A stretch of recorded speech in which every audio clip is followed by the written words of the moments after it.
पंजाब मंत्रिमंडल की 26 अगस्त को दोपहर के 3:30 बजे के बाद एक बैठक होने वाली है। इस बैठक में विधानसभा के मानसून सत्र के तारीख पर मुहर लगने की संभावना जताई जा रही है। वहीं उम्मीद की जा रही है कि मानसून सेशन सितंबर के पहले सप्ताह में बुलाया जा सकता है। चुनाव को नजदीक आता देख क्योंकि कांग्रेस सरकार भी अब चुनावी मोड में आ चुकी है, लिहाजा इस बैठक में जनता के हित के कई फैसले सरकार ले सकती है। कोरोना की तीसरी लहर की संभावना के बीच कोरोना को लेकर के पंजाब मौजूदा हालातों पर भी चर्चा कर सकता है, संभव है इस पर भी।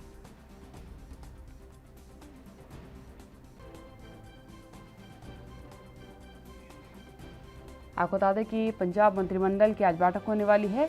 कई फैसले हैं जिसको लेकर के चर्चा की जा सकती है, क्योंकि सबसे अहम है एक तो थर्ड वेव ऑफ कोरोना। ये एक बड़ा मुद्दा पंजाब सरकार के लिए रहेगा, क्योंकि पंजाब से काफ़ी लोग जो हैं वो विदेशों में रहते हैं और क्योंकि वो वापस रिटर्न आते हैं ऐसे कंडीशंस में, तो वो गवर्नमेंट के लिए एक बड़ा चैलेंज हो जाता है उसे संभालना। तो कहीं ना कहीं थर्ड वेव को लेकर के भी गवर्नमेंट थोड़ी सतर्क होती नजर आएगी। इसके साथ ही मुख्य सचिव और मंत्रियों के बीच में हालिया कुछ विवाद नजर आए हैं। इवन अभी हाल ही में कैप्टन अमरिंदर सिंह के खिलाफ भी बगावती सुर जो है विधायकों के सुनने को मिले थे, जिसको लेकर के कहीं ना कहीं इस पर भी चर्चा की जाएगी। और मानसून सत्र की, क्योंकि मानसून सेशन की शुरुआत करनी है, उसकी तारीख पर भी निर्णय लिया जाएगा। इसके साथ ही क्योंकि आगामी समय में चुनाव लगे हुए हैं, उन चुनावों के मद्देनज़र जनता को कैसे लोक लुभावन वादे किए जा सके, कैसे उन्हें कुछ नए उपहार दिए जा सके जिससे जो है तख्ता पलट सियासत का ना हो, ये पूरा प्रयास कांग्रेस की तरफ से किया जाएगा। लगातार अगर आप बात करें तो कांग्रेस ये प्रयास कर रही है कि कुछ वादे इस तरीके के हों जिससे बेहतर स्थिति आए। और यकीनन स्थितियों की अगर आप बात कर रहे हैं तो यहाँ पर सबसे अहम बात जो समझने वाली है वो ये निकल कर के आ रही है कि सरकार हर उस फैक्टर पे इस सत्र के दौरान चर्चा करना चाहता है। और कहीं ना कहीं किसान मुद्दा भी जो होगा वो टारगेट पर रहेगा, क्योंकि किसानों को एक लंबा वक्त बॉर्डर पर बैठे हो चुका है। और लगातार मैं इस बात को कहती हूँ कि अगर हिंदुस्तान में सबसे बड़े किसान अभी तक कहीं के माने गए हैं तो वो पंजाब और हरियाणा के किसान हैं, क्योंकि इनकी आमदनी बाकी राज्यों के किसानों की तुलना ज़्यादा है।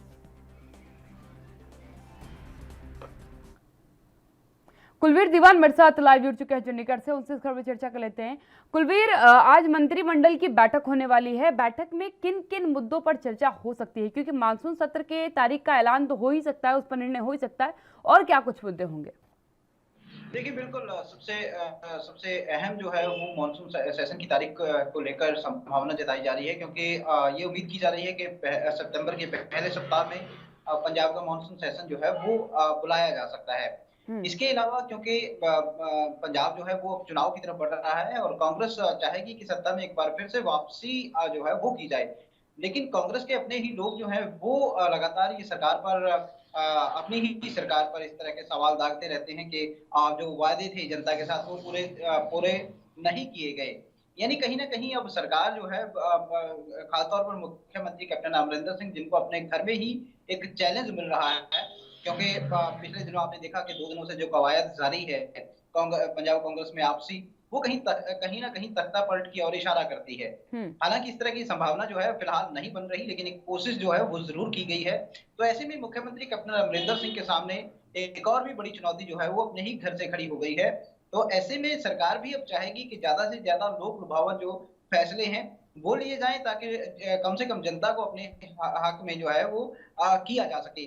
क्योंकि चुनावी माहौल जो है वो उसमें तमाम पार्टियां जो हैं वो रंग चुकी हैं, और जिस तरह से कांग्रेस सरकार को अपने ही घर से चुनौती मिल रही है, तो डबल मोर्चे पर कांग्रेस को कहीं न कहीं ये चुनावी लड़ाई जो है वो लड़नी होगी। तो ऐसे में संभावना यही जताई जा रही है कि चाहे वो कर्मचारी वर्ग हो, क्योंकि छठे वेतन आयोग की सिफारिशों में जो त्रुटियां हैं उनको लेकर लगातार संघर्ष जो है कर्मचारियों द्वारा किया जा रहा है। और इसके अलावा किसानों के अपने मुद्दे हैं।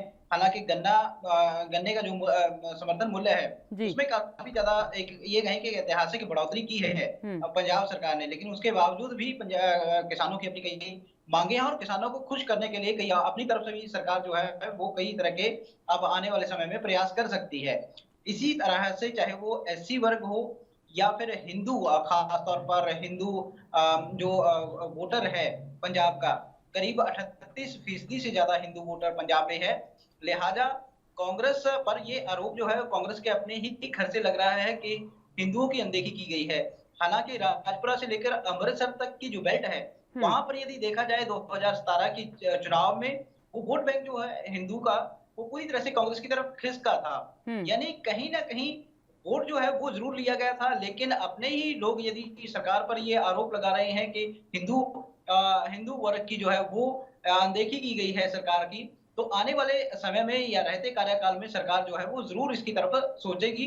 तो आज की बैठक हो या फिर आने वाले और जो रहते कार्यकाल की मंत्रिमंडलीय बैठकें हों, इस तरह के लोक लुभावन फैसले जो है वो सरकार की तरफ से देखने को मिल सकते हैं। लेकिन बिल्कुल। देखना यही होगा कि क्या आज बाद दोपहर 3:30 बजे ये बैठक हो रही है, मानसून सेशन के अलावा और क्या-क्या फैसले जो है वो सरकार किन-किन वर्गों को खुश करने के लिए कर सकती है। बिल्कुल, कुलवीर ये एक अहम मुद्दा है क्योंकि कहीं न कहीं जब अंदरूनी घर के अंदर कलेश शुरू हो जाता है तो आगे के डिसीजंस लेने में काफ़ी दिक्कत आने लगती है और ख़ासकर जब आगे चुनाव लगा हो।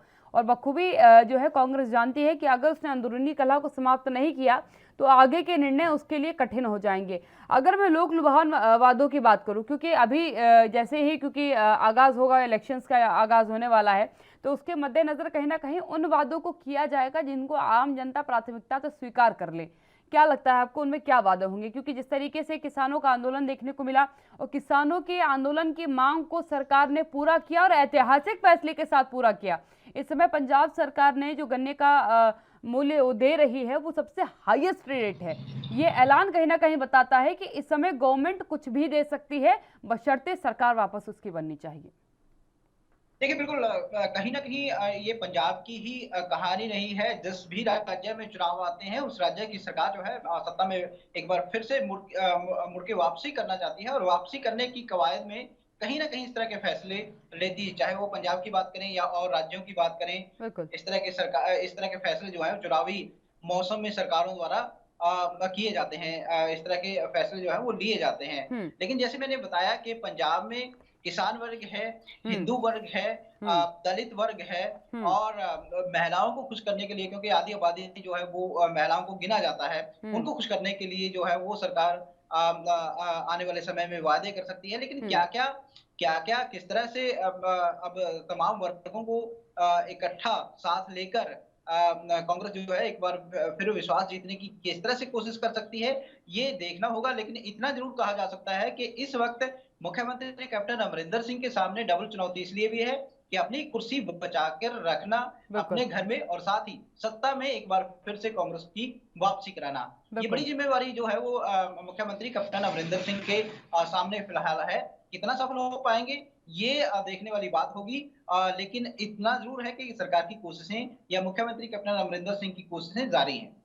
बिल्कुल, धन्यवाद कुलवीर मेरे साथ जुड़ने के लिए। कुलवीर दीवान मेरे साथ जुड़े हुए थे। आपने सुना किस तरीके से उन्होंने सीधे तौर पर कहा कि सरकार चिंतन मंथन करेगी आगे की रणनीति के लिए, लेकिन पहले प्रयास करेगी कि अपने घर की अंतर्कलह को समाप्त कर सके ताकि उनकी कुर्सी बची रहे।